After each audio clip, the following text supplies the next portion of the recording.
بسم اللہ الرحمن الرحیم۔ السلام علیکم۔ نیکی ضائع نہیں جاتی۔ صدیوں پرانی بات ہے، ہندوستان پر اس وقت کے راجہ مہاراجہ حکومت کیا کرتے تھے۔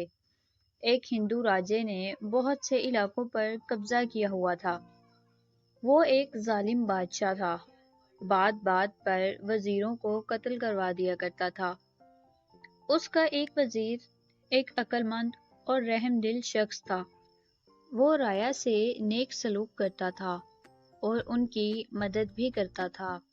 وہ ایک مرتبہ دریا کی دوسری طرف جانے کے لیے دریا پر پہنچا تو اس نے دیکھا کہ ایک ملاح نئی کشتی لیے اس کے استقبال کے لیے موجود ہے۔ جب وہ دوسری طرف پہنچا تو وزیر نے دیکھا کہ بادشاہ کے ہر کارے کشتی پر قبضہ کرنے کے لیے تیار کھڑے ہیں۔ وزیر نے ملاح کی کشتی ان سے بچا لی تو وہ وزیر کا شکریہ کرتے ہوئے واپس لوٹ گیا۔ کچھ عرصے بعد کسی نے اس مسئلہ پر وزیر کے خلاف بادشاہ کے کان بھرنا شروع کر دیے۔ بادشاہ تو پہلے ہی موقع کی تلاش میں تھا کہ کس طرح وزیر سے بدلہ لے۔ کچھ عرصے پہلے دوسرے بادشاہ بنے، اسے سفید ہاتھی کا تحفہ دیا تھا۔ وہ بچہ تھا مگر اب جوان ہو گیا تھا۔ بادشاہ بجمع اپنے وزراء اور درباریوں کے ساتھ اسے دیکھنے گیا۔ تمام درباری اور وزراء اس کی تعریف کر رہے تھے۔ بادشاہ وزیر سے انتقام لینا بھولا نہیں تھا۔ اس نے وزیر سے کہا، مجھے اس ہاتھی کا ٹھیک وزن بتاؤ ورنہ تمہیں قتل کر دیا جائے گا۔ 10 دن کی مہلت ہے۔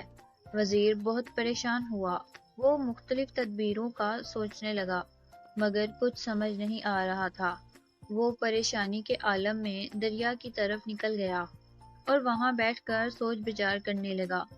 اسی دوران وہی کشتی والا بزرگ اس کے پاس آیا اور جھک کر سلام کیا۔ وزیر کو پریشان دیکھ کر پوچھا، وزیر محترم، کیا بات ہے؟ آپ پریشان لگ رہے ہیں۔ ہاں بزرگوں، بادشاہ نے ایک الجھن میں ڈال دیا ہے۔ 10 دن کی مہلت تھی، آج 8واں دن ہے۔ اگر جواب نہ دیا تو میری گردن اڑا دی جائے گی۔ وہ الجھن کیا ہے؟ شاید میں کچھ مدد کر سکوں۔ بات یہ ہے کہ بادشاہ کے پاس ایک سفید ہاتھی ہے، وہ اس کا وزن بتانے کا کہہ رہا ہے، ورنہ میری گردن۔ یہ تو کوئی مسئلہ ہی نہیں ہے، چٹکی بجاتے ہی حل ہو گیا ہے آپ کا مسئلہ۔ میری جان کو بنی ہے، آپ چٹکی بجاتے مسئلہ حل کر رہے ہیں۔ وزیر نے حیرت سے کہا، جی محترم، آپ کل ہاتھی لائیے، اسے کشتی پر بٹھا کر دریا میں اتارتے ہیں۔ جتنی کشتی پانی کے اندر جائے گی اس پر نشان لگائیں گے، پھر اتنے وزن کے پتھر کو نشان تک کشتی پانی میں لے جا کر ڈال کر وزن کر لیں گے۔ Very good. وزیر کی سمجھ میں ساری بات آ گئی۔ اگلے دن وہ ہاتھی کو دریا کے کنارے لایا، اسے کشتی میں سوار کر کے دریا میں لے جا کر کشتی پر نشان لگا دیا۔ پھر اس نشان تک پتھر ڈال کر وزن کیا گیا۔ پھر ان پتھروں کا وزن کیا اور بادشاہ کو بتا دیا۔ اب بادشاہ حیران ہوا کہ یہ کیسے ممکن ہے۔ جب اسے بتایا تو وہ بہت خوش ہوا۔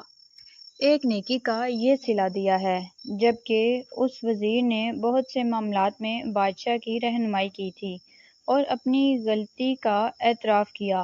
نیکی کر دریا میں ڈال۔ وزیر نے ملاح کے ساتھ نیکی کی اور ملاح نے نیکی کر کے اس کی جان بچائی۔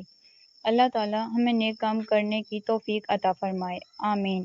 اگر آپ کو یہ ویڈیو پسند آئی ہو تو لائک، شیئر اور سبسکرائب کرنا مت بھولیں۔ Thanks for watching. اللہ حافظ۔